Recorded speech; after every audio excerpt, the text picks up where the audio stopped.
Welcome back, Wolfpack. Verlis here to some more Fan Fridays, and let's just get into this one because we got a Giratina. So people are like, oh man, Giratina's broken, legendaries, this isn't going to be that fun. We got Metagross next to it, we got Gengar. There's a lot of power floating around, but then Briona's in here. Also, I know what this Giratina is up to, and it's not your ordinary Giratina. So we mix that all together into a soup of shenanigans, and maybe we get something fancy for Fan Fridays. Let's go and watch how this one plays out. So that's going to be Greninja Solgaleo open, and then it is revealed that this is a level 28 Giratina. Just like with that level 5 Palkia we had a while ago, Pokemon Dream Radar creating so much magic. It's actually really amazing. People are like, oh man, the guy's hacking level 5 Palkia. Dream Radar, that's how you do it. So now we have Giratina coming in, and Focus Sash. So Min to take a hit, goes into Focus Sash, gets frozen, which is kind of a bummer. And then Solgaleo using Crunch, but that's going to be Metagross with a Protect. And then Giratina is going to get that Thaw out into the Tailwind. That's some luck. I mean, technically the luck balances out, but Tailwind, level 28 Giratina, that's how you throw an opponent off for sure. Still not fast enough after that Tailwind to outspeed Greninja for the Ice Beam, so it looks like that's just kind of going to go away right there. But then Metagross goes into that Earthquake, so big damage on Solgaleo, and it's going to tag Greninja as well. Not 2 KO on Solgaleo, 2 KO on the Greninja, and Solgaleo will land the Crunch, but Metagross is a durable Pokemon as well. So that's what happens when you trade super effectives between like Metagross and Alolan Metagross. Weakness policy! Is Giratina supposed to like hit Metagross with a super effective attack that's kind of weakened because of that level 28, but level 20 makes it just fast enough to outspeed the Metagross under the Tailwind? We might see this in a future battle submission on this Fan Fridays. So it's a Mega Gengar as well, now locking the opponent into their doom. And Gengar's going to protect, because soak up that Crunch from the Solgaleo, I guess. And Greninja's going to go for the Hydro Pump, Protean, and that's going to be the Protect right there. Why is this Metagross so slow? Like, the Tailwind should be just outspeeding everything. That's some shenanigans right there. But that's going to be Earthquake landing on Greninja. Greninja gets finished off. Gets a good... Oh, wait, never mind. It doesn't matter because weakness policy boosted the stats. I was about to say, Solgaleo getting the damage roll to lose after... No, it was just enough damage after all. Now we go into Decidueye. Oh, man. This is bad. And Incineroar. So I guess you Earthquake anyways. Like, okay, Gengar lands Shadow Ball on Decidueye, Earthquake, Rex, and then you Reflect type anyways, so that's something I didn't expect. But the +2 Zen Headbutt onto Decidueye from the Metagross, it's like a super effective hit, and Decidueye will not survive it. I don't know what this Reflect type is up to on the Gengar. I guess you don't eat the dark super effective hit, and then you tank the dark super effective hit, and you laugh at your opponent. Because with the Tailwind Reflect type, I guess you just get to absorb what should have been the super effective move, now most likely resisted, because a lot of types resist themselves. That's just disrespectful. That's really my take on this, is that's just disrespectful, because you know, you kind of win anyways, given the current setup. You lose Stab on the Sludge Bomb, that's whatever. I thought it was going to be Protect, and then Metagross just kind of takes off some more. So Incineroar comes in with a Dankus Lariat, and that's going to be targeting onto the Metagross. And Metagross finds a way to survive. We already saw it with the Crunch. Metagross retaliates with the Earthquake. That's going to take down Incineroar. That's going to take down Gengar. I don't even know. Like, that's just disrespectful. Getting like, oh yeah, Reflect type because now I have the +2 Metagross. I'm gonna win anyways. Thanks for that. Bye. And maybe even Reflect typing the Flying type. That way Metagross can still Earthquake freely. I don't know. Let's get into the next one. So I feel like we missed out on some shenanigans with this Giratina and the combo with the Metagross. And now we're throwing in Cresselia into the mix. It already looks so broke. It's like, man, Cresselia is that frustrating tank nobody wants to deal with in doubles. Oh, Metagross is so good. It's the Mega Gengar, and you're trying to be a cheesy mofo. But now we got the level 28 Giratina, so that should balance it out. You know, that just makes it to where we're just having fun. We just having fun here. So let's get into that. And then that's going to be Magmortar Hitmonchan. Interesting lead. Maybe not the most serious of battles. We're going to see what this Giratina does against that. So Metagross going to Protect. And then Tailwind, and then outspeeding just enough, and then shenanigans. So Thunder Punch on a Giratina. that doesn't do anything, even at level 28, because Giratina's really taking, like, level 28 Giratina tankiness. It's like average level 50 Pokemon tankiness or something like that, you know? Especially into the neutral hit, or not neutral, resisted hit. Rock Slide doesn't do anything either. Yeah, Giratina has Bulldoze. There it is. That's what I was looking for the weakness policy proc. And that's, oh my god, I love the theme for this Fan Fridays. This week's theme for Fan Fridays is the perfect Pokemon for the job. And because the Clear Body on Metagross, it's not going to lose speed off of that Bulldoze. And then Giratina's Telepathy allows it to survive. Wow. I love everything about that. Hitmonchan gets the Ice Punch. Hey, that's damage onto the Giratina. Critical hit. Giratina's going to faint and all that fun stuff. But we got to see it. That's what I was looking for right there. Because I thought Giratina was going to do some kind of shenanigans to hurt the Metagross. But the Bulldoze, doubling your speed, lowering the opponents into the weakness policy hit. And then Giratina, like I said, the level 28 seems perfectly calculated to outspeed just enough to allow Metagross to then get the +2 attack and then reap all the benefits of that. Cresselia has Levitate, so that comes in and then does absolutely ridiculous things. Cresselia avoids the +2 hit. Hitmonchan Electivire, that's going to be a KO. And that's what this strategy was meant to do. And I called it, and it went better than I expected. Because then we Earthquake the Telepathy. Oh, I'm losing my voice, but that's okay. I can now have one of those, you know, grizzled voices. Nah, I can't even do that. I'm just gonna have a drink of water after this, because there's only so much hype we can have with these strats, and the opponent forfeits. That was quick, but it showed us everything we needed to know. Maybe not the most competitive with the way the opponent played it, but I think necessary, again, to show how the strat works. I just want to know what that Brionne does. Like, alright, we had Cresselia coming in, and it obviously did something that works. What can Brionne do with all of this? Maybe we'll see it, maybe we won't. I don't know, but yeah, I like how, again, it's just the perfect Pokemon for the job. The right speed tiers mixed with the right amount of tankiness to where Giratina does the thing.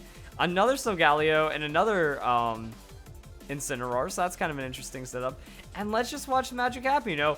Metagross gonna protect, Incineroar's gonna throw out Darkest Lariat or Flare Blitz, that's gonna get absorbed. Tailwind's gonna turn that into some shenanigans. So Galio actually having the Flare Blitz as well, and Darkest Lariat. So the Darkest Lariat, that's actually going for the Giratina. Understandable on that super effective hit, and Giratina, it will survive. And then it'll have a Focus Sash. Like, these Focus Sash Trick Room strats are so cool to watch. And then Giratina into the Tailwind.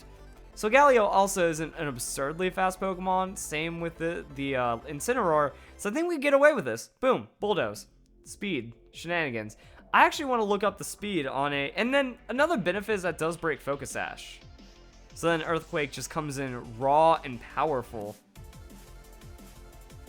That's weakness policy. We already saw Bulldoze being super effective, which isn't really going to do them any favors. And, like, Giratina can kind of keep doing this as long as it needs to as well. So, yeah, that's going to be the Earthquake. In the last battle, Hitmonchan survived and then still got the Ice Beam. No, so Galio surviving, though, that's actually a little unexpected. So that's not good for all Pokemon involved. So Galio's going to Flare Blitz, and the Flare Blitz is targeting the Metagross. But then, so Galio's going to take itself down. Metagross cannot survive the Flare Blitz. Ooh, critical hit. Non-stab Flare Blitz on the Metagross. It might have had enough to survive. We got some damage calculations to run, boys. So then we're going to go into the Brionne. Hey, we got Brionne in. So I think these three submissions were to show what the team is supposed to do. No, when the Bulldoze doesn't happen, but weakness policy still procs, how the weakness policy procs, and then what is Brionne doing there? So we still have Tailwind, but Pheromosa doesn't care. It's going to outspeed Bug Buzz. It's going to shut down Giratina before it gets the opportunity to do any more shenanigans. Brionne versus Ashcat Pikachu is not good as well, because Pikachu, it's super effective, but Brionne's tanky with that Eviolite. So that's going to spice things. Perish Song Brionne. That's just wrong. Brionne's supposed to be about happiness and sharing joy through its performance. And now it brings death. And against the last two Pokemon, it just works like that. That's wrong. That's so good, though. That's good and wrong. And then we got the Gang, and I guess you can still technically bring in the Gengar for that Perish Trap. Alright, so while this one plays out, because I'm guessing we're just going to see, and then okay, so we Reflect type. We use that so Gengar can maybe tank longer, and then protect shenanigans as the counter counts down or something. So high jump kick onto Brion, that's going to connect a little bit of damage. Brion has the Encore though. Oh, that's bad. You Encore, and then you make them high jump kick. So yeah, it looks like it's just cheese. That's all this is. It's Encore. The Reflect type probably isn't doing Gengar favors, because like with the Pheromosa being Ghost type is one of the best things you could have. That Pikachu's looking mean for that Gigavolt Havoc though, ready to just wreck some fools. And Gigavolt Havoc, Brion. Alright, that's what happens. And then gone. But I mean, that's going to make the counter go down. And then we're going to see Gengar go Protect. And then I wonder what else Gengar has. Like, that's the big one right there. So Tailwind peters out, but Gengar's already in, so I guess it did the job that it needs to do. Gengar's go Protect.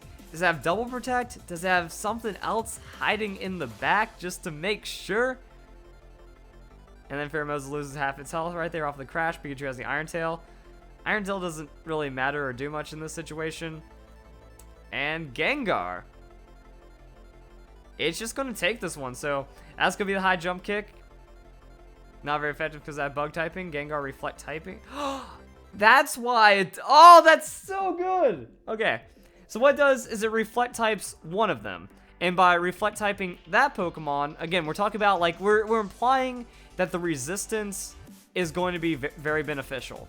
So what you do is Reflect type Pheromosa. You tank the hit. You Protect, and then you Reflect type the other Pokemon. That way you tank its hit off of its typing. So, anticipating, say, it's an Electric-type Pokemon using an Electric-type move, that's going to be resisted. So you have Gengar surviving 2 resist in its Mega form. I'm guessing max speed, max hit points, or something cheesy like that for the Perish.